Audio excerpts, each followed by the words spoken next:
স্বাধীন ভারতবর্ষের প্রথম প্রধানমন্ত্রী পণ্ডিত জওহরলাল নেহেরু জন্মদিবস শ্রদ্ধার সঙ্গে পালন করল জাতীয় কংগ্রেস। দুর্গাপুর ইস্পাতনগরী কাশিরাম দাস এলাকায় জাতীয় কংগ্রেসের দলীয় কার্যালয়ে নেহেরু ভবনে ভারতের প্রথম প্রধানমন্ত্রী পণ্ডিত জওহরলাল নেহেরু জন্মদিন পালন করা হয়। উপস্থিত ছিলেন পশ্চিম বর্ধমান জেলা কংগ্রেসের প্রাক্তন সভাপতি ও প্রদেশ কংগ্রেস নেতা তরুণ রায়, আইএনটিটিউসি নেতা রানা সরকার, পূর্ণেন্দু পান্ডা, দুর্গাপুর মহকুমা কংগ্রেস সেবা দলের চেয়ারম্যান অমল হালদার, জেলা যুব কংগ্রেস নেতা অনুপম সাই সহ অন্যান্যরা।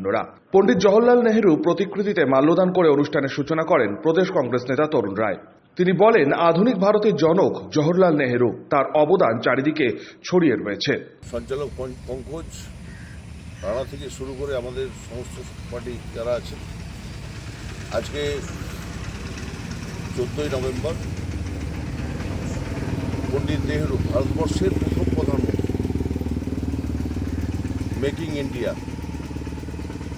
ভারতবর্ষ যা দেখছেন আজকে, পণ্ডিত নেহেরুকে যে যতই ছোট করার চেষ্টা করুক না কেন, ভারতবর্ষের ইতিহাস পণ্ডিত নেহেরুকে বাদ দিয়ে হয় না।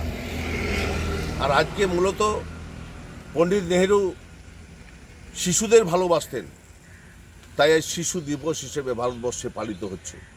আমরা জাতীয় কংগ্রেস, আমরা নেহেরু ভবন কাশিরাম দাস নেহেরু নামাঙ্কিত, সেখানে আজকে শ্রদ্ধাঞ্জলি জানালাম এবং এখানে প্রোগ্রাম শেষে বেশ কিছু স্কুলে ছোট ছোট বাচ্চাদের কেক এবং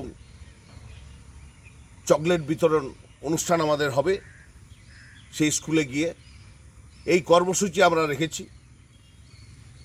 তাই আজকে কংগ্রেসের পক্ষ থেকে আমরা জাতি ধর্ম নির্বিশেষে ভারতবর্ষের মানুষের কাছে একটাই অ্যাপিল করব, যে ভারতবর্ষের যে একটা ফ্যাসিস্ট সরকার নরেন্দ্র মোদীর নেতৃত্বে ভারতবর্ষের ইতিহাসকে বিকৃত করতে চাইছে, পণ্ডিত নেহেরুকে ছোট করতে চাইছে, সেই জায়গায় একবার তো যোগ্য জবাব দিতে পারে ভারতবর্ষের মানুষ।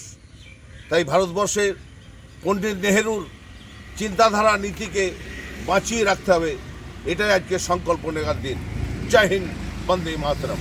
পাশাপাশি শিশু দিবস উপলক্ষে তরুণ রায় বিভিন্ন স্কুলে শিশুদের মধ্যে এদিন কেক ও চকলেটও বিতরণ করেন। দুর্গাপুর থেকে সনাতন গড়াইয়ের রিপোর্ট, 99 নিউজ বাংলা।